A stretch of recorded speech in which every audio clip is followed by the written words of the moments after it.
नाज़रीन अस्सलाम वालेकुम। ज़ेड न्यूज़ के ख़बरनामे में आपका इस्तक़बाल है। मैं सलमान ख़ान। आगे बढ़ने से पहले सुर्ख़ियों पर नज़र डालते हैं।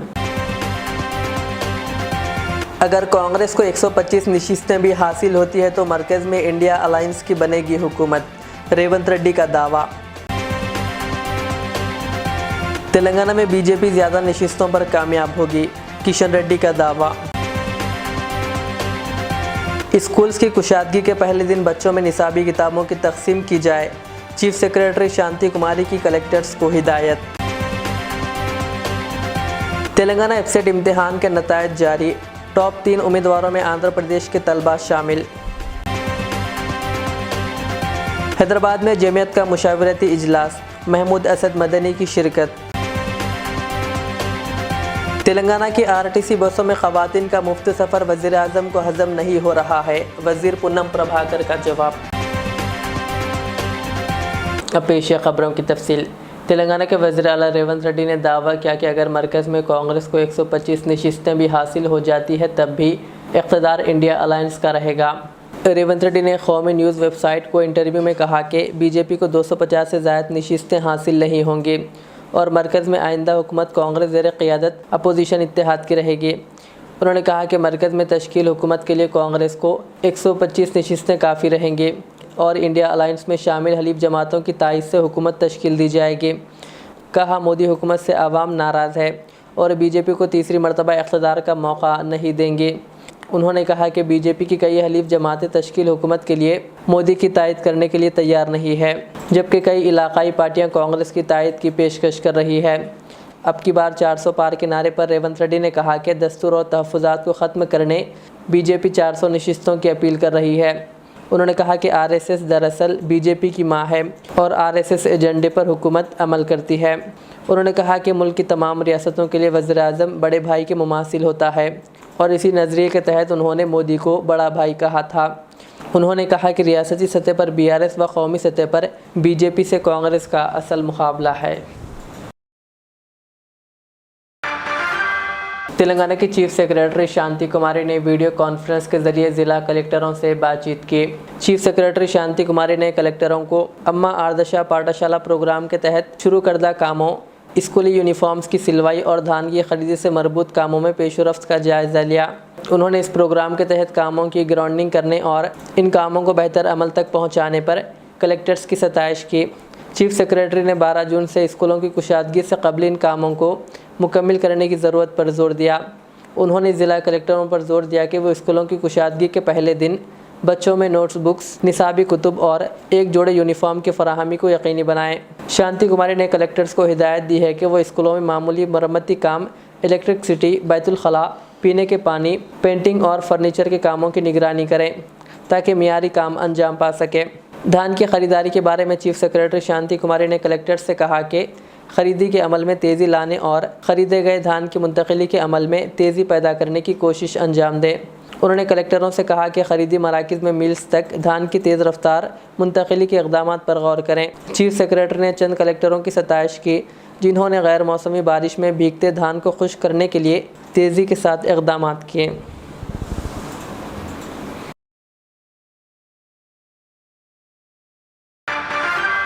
मरकज़ी वज़ीर व तेलंगाना बीजेपी के सरबराह किशन रेड्डी ने कहा कि इस मरतबा तेलंगाना में बीजेपी को ज़्यादा नशिस्तें हासिल होंगी। किशन रेड्डी ने वरंगल, खम्मम, नलगुंडा ग्रेजुएट्स एमएलसी इंतखाबात के सिलसिले में पार्टी कायदीन और हामियों के साथ बात करते हुए कहा कि इस मरतबा तेलंगाना बीजेपी के लिए अच्छा माहौल देखा जा रहा है। ये कहते हुए कि दानिश्वर और तालीम याफ्ता अफराद बीजेपी की तायद कर रहे हैं। उन्होंने कहा कि असम्बली इंतखाबात के दौरान बीआरएस की मुखालिफ हुकूमत की वजह से रियासत में कांग्रेस बरसर इक़्तिदार आई। उन्होंने साबिक़ वज़ीर आला केसीआर पर अपनी ख़ुद की पार्टी के अरकान असम्बली के तहफ़्फ़ुज़ के मौक़िफ़ में ना होने पर तनक़ीद की और कहा कि ऐसे मौक़िफ़ में ना रहने के बावजूद लोकसभा इंतखाबात में अवाम से वोट मांगे गए। रियासत तेलंगाना में एफसेट इम्तिहान के नतायज जारी कर दिए गए। तेलंगाना में इंजीनियरिंग, एग्रीकल्चर और फार्मेसी कोर्सेस में दाखिलों के लिए मुनक़िदा तेलंगाना एफसेट इम्तिहान, साबिक़ा एमसेट इम्तिहान के नतायज जारी किए गए। JNTU हैदराबाद ने महकमे तालीम के सेक्रेटरी ने यह नतायज जारी किए। इंजीनियरिंग में पास होने वालों का तनासुब 74.98% रहा, जिसमें लड़कियों का तनासुब 75.85% और लड़कों का 74.98% रहा। इंजीनियरिंग के ज़ुमरे में 2,40,618 तलबा ने शिरकत की और 1,80,424 पास हुए। इस साल ज़राअत और फार्मेसी ज़ुमरे में 99.66% पास रिकॉर्ड किया गया है।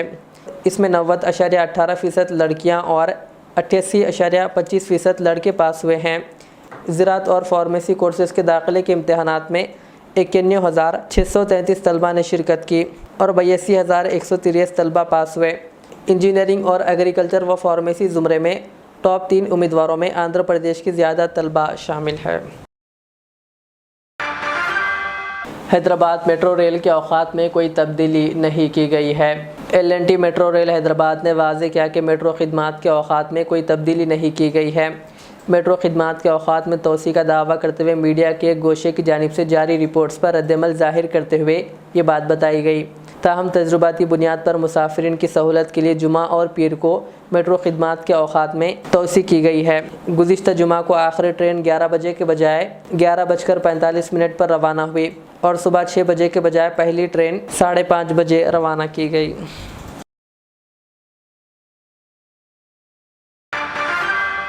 तेलंगाना के वज़ीर ट्रांसपोर्ट पूनम प्रभाकर ने रियासती हुकूमत की जानिब से ख़वातीन को RTC बसों में मुफ्त सफ़र की सहूलत की ज़मानत पर वज़ीर-ए-आज़म मोदी के तबसरे पर रद्दअमल ज़ाहिर किया।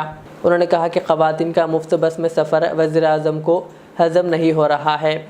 उन्होंने कहा कि बाज़ रियासतें वहाँ के हालात को देखते हुए मुआशी तरक्की के लिए ख़वातीन को मुफ्त सफ़र फराहम कर रही है। उन्होंने कहा कि तेलंगाना में कांग्रेस हुकूमत को ख़वातीन के लिए मुफ्त सफ़र की सहूलत के सिलसिले में कोई परेशानी नहीं है। हम रूट्स में इजाफ़ा करेंगे और नई बसों की तादाद में इजाफ़ा करते हुए इस स्कीम को मज़ीद तोसी देंगे। उन्होंने वाज़ेह किया कि मज़ीद सहूलियात फ़राहम करने के लिए हमारी कोशिशें जारी रहेंगी। उन्होंने कहा कि ये बात दुरुस्त नहीं कि सिर्फ मुफ्त बस की सहूलत देने से कोई नुकसान होता है। उन्होंने कहा ऐसे छोटे मसाइल पर बात करके वज़ीर-ए-आज़म को अपनी सतह को नीचा नहीं करना चाहिए। महिलाओं ఉచితంగా బస్సులో ప్రయాణం చేయడాన్ని ప్రధానమంత్రి గారి స్థాయిలో జీర్ణించుకోలేకపోతా ఉన్నాడు. తప్పేంది కొన్ని రాష్ట్రాలు అక్కడ నుండి మహిళల మీద వారికి ఒక ఆర్థికంగా ఉపయోగపడాలనేటువంటి ఆలోచనతోటి ఉచిత బస్సు సౌకర్యం కలిగించింది. వాస్తవంగా దీనికి మెట్రోకు సంబంధం లేదు. మెట్రో ప్రయాణికుల సెక్టర్ మెట్రో ప్రయాణికులదే. ఇవాళ కూడా మెట్రో పరంగా ఇంటర్వ్యూ చేస్తే ఇంకా బోగీలు పెంచమని అడుగుతూ ఉన్నారు. అది వదిలిపెట్టి ప్రధానమంత్రి గారు రాజకీయపరమైనటువంటి లబ్ధికి సంబంధించిన విషయంలో ఆలోచన చేస్తూ ఉన్నారా? ఇంత బస్సు ప్రయాణానికి సంబంధించినటువంటి దాని మీద ప్రధానమంత్రి గారు ఎందుకు ఆ విధంగా వ్యవహారం చేస్తుందో తెలియదు. కానీ తెలంగాణ రాష్ట్ర ప్రభుత్వం కాంగ్రెస్ పార్టీ తప్పకుండా మహిళలకు ఎవరన్నీ తెలంగాణలో ఉన్నటువంటి హైదరాబాద్లో మెట్రో వాళ్ళు ఏం చేసినా ఇంకోరు ఏం చేసినా ఉచిత బస్సు ప్రయాణం అనేటువంటి ఏ ఇబ్బంది భవిష్యత్తులో ఉండదు. దీనికి ఇంకా కొన్ని రూట్లు పెంచి కొన్ని బస్సులు పెంచి కొంత ఇంకా సౌకర్యంగా చేయడానికి మా ప్రయత్నం కొనసాగుతుంది. ఆ విషయాన్ని గమనించాలి. ప్రధానమంత్రి గారు మీరు మహిళల మీద ఆడిపోసుకోవడం బంద్ చేసుకోండి. ఈ విధంగా ఉచితంగా బస్సు ఇచ్చేంత మాత్రాన మీకు నష్టం జరుగుతున్నట్టు అజీర్తి అయినట్టు మాట్లాడితే మంచిది కాదు. ఇటువంటి చిన్న పరమైన వ్యాఖ్యలు చేసి ప్రధానమంత్రి స్థాయికి దిగజార్చుకోవద్దని ఈతో చెప్తాను. शुमाल मशरक़ दिल्ली में कांग्रेस के लोकसभा उम्मीदवार कन्हैया कुमार पर कौमी दारुल हुकूमत दिल्ली में इंतखाबी मुहिम के दौरान कुछ लोगों ने हमला किया और इन पर इंक फेंकी गई। मशरक़ी दिल्ली के न्यू उस्मानपुरा इलाके में जुमा को हुई लड़ाई का वीडियो अब वायरल हो गया। मुबैना हमला आवरों में से दो ने एक वीडियो भी जारी की है जिसमें दावा किया गया कि उन्होंने कांग्रेस लीडर को मारा पीटा और कहा कि उन्होंने ऐसा इसलिए किया कि क्योंकि इसने मुल्क को तोड़ने के ख़िलाफ़ नारे लगाए थे और हिंदुस्तानी फ़ौज के ख़िलाफ़ बात की थी। काबिल ज़िक्र है कि लोकसभा इंतखाबात के लिए दिल्ली में 25 मई को वोटिंग होने वाली है। यहाँ लोकसभा की 7 सीटें हैं। बीजेपी सभी 7 सीटों पर इलेक्शन लड़ रही है, जबकि दिल्ली में कांग्रेस और आम आदमी पार्टी के दरमियान इत्तेहाद है। आम आदमी पार्टी 4 सीटों और कांग्रेस 3 सीटों पर इलेक्शन लड़ रही है। इन 3 सीटों में से एक सीट शुमाल मशरक़ी दिल्ली की है, जहां से कन्हैया कुमार मैदान में हैं। कन्हैया कुमार को यहां बीजेपी MP मनोज तिवारी से मुकाबला है। जय श्री राम भाई, जय गौ माता की। जिस कन्हैया लाल ने नारे लगाए थे कि भारत तेरे टुकड़े हो, अफजल तेरे कातिल जिंदा हैं, हम शर्मिंदा हैं, दे दो भाई। सर फट चुका पूरा। दोनों भाइयों ने चांटे का जवाब दिया है। चौथे पुस्ते पे रैली थी यहाँ पे, चौथे पुस्ता उस्मानपुर पर रैली थी भाई। और वहाँ बोल के मुंह पे स्याही फेंक कर मुंह पे चाटा देकर जवाब दिया है कि भारत के टुकड़े कोई नहीं कर सकता जब तक हमारे जैसे सनातनी शेर जिंदा है। जो उसके भक्त थे, जो सेवक थे, वो सर फाड़ दिया। भाई मेरा सर भाई फट गया। देश को तोड़ने की बात करता है, इसे दिल्ली में भी नहीं घुसने देंगे। ये भारत के सैनिकों को देशद्रोह वो बताता है, बलात्कारी, रेपिस्ट बताता है। इसका इलाज कर दिया है, आप लोगों को न्यूज पहुंच जाएगी सभी को। बहुत बढ़िया इलाज कर दिया, जो कहा था वो कर दिया। जितने भी आर्मी के जितने भी जवान हैं, भारत माता की जय, सबका बदला लिया जी। इंडियन आर्मी जिंदाबाद, गौ माता की जय, जय जय श्री श्री राम। राम, जय गौ माता, जय गौ माता। भारत माता की जय। ए साहब, गुंडा मत भेजिए, गुंडा मत भेजिए। हमने तो आपकी पुलिस देखी है, आपका जेल देखा है। आपको जितनी कोशिश करना है कर लीजिए। हमारी रगों में स्वतंत्रता सेनानियों का खून बहता है। हम कांग्रेस पार्टी के कार्यकर्ता हैं। जब अंग्रेज से नहीं डरे तो अंग्रेजों के चापलूस से भी नहीं डरेंगे।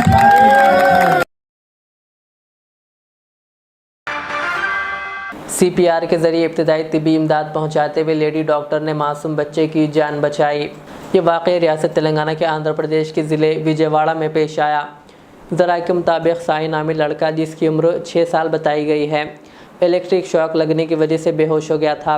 इसे इसके माँ बाप इलाज के लिए अस्पताल ले जा रहे थे कि रास्ते में रवाली नामी लेडी डॉक्टर ने इन्हें देखा और रोककर वजह दरियाफ्त की, जिस पर बच्चे के माँ बाप ने तफसीलात से वाकिफ़ करवाया।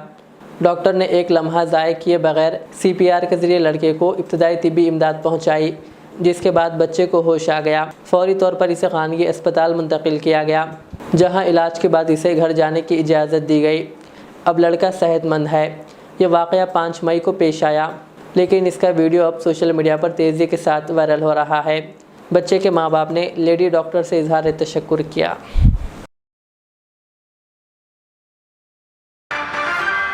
रियासत में इंतखाबात के बाद आंध्र प्रदेश के वज़ीर आला वैएस जगन मोहन रेड्डी हफ्ते के रोज़ बैरूनी दौरे के लिए रवाना हो गए। जगन मोहन रेड्डी को अदालत ने यूरोपीय ममालिक के दौरे की मशरूत इजाज़त दी थी, जिसके बाद वो अपनी अहलिया और दीगर अरकान ख़ानदान के साथ कल शाम बैरूनी दौरे पर रवाना हो गए। इनका यह दौरा 1 जून तक होगा।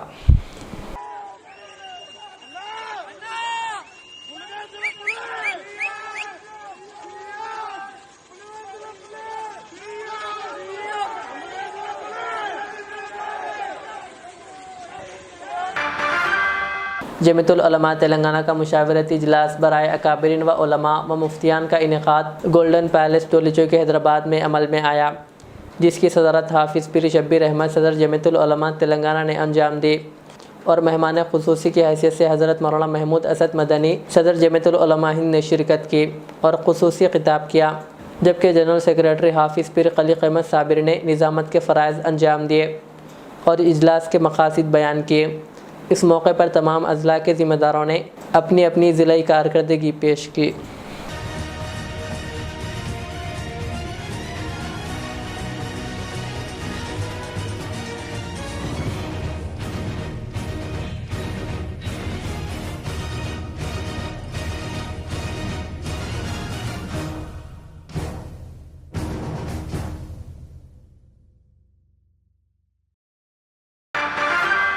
तेलंगाना के ज़िले जगतियाल में दरख्तों में आग लगने का वाक़या पेश आया।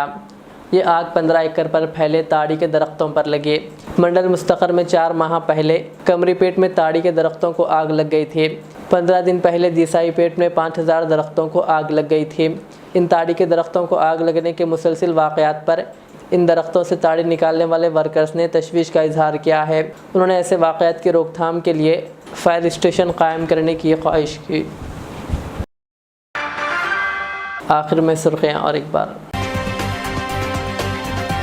अगर कांग्रेस को 125 नशिस्तें भी हासिल होती है तो मरकज़ में इंडिया अलायंस की बनेगी हुकूमत, रेवंत रेड्डी का दावा। तेलंगाना में बीजेपी ज़्यादा नशिस्तों पर कामयाब होगी, किशन रेड्डी का दावा। स्कूल्स की कुशादगी के पहले दिन बच्चों में निसाबी किताबों की तकसीम की जाए, चीफ सेक्रेटरी शांति कुमारी की कलेक्टर्स को हिदायत। तेलंगाना एफसेट इम्तिहान के नतायज जारी, टॉप 3 उम्मीदवारों में आंध्र प्रदेश के तलबा शामिल। हैदराबाद में जमीयत का मुशावरती इजलास, महमूद असद मदनी की शिरकत।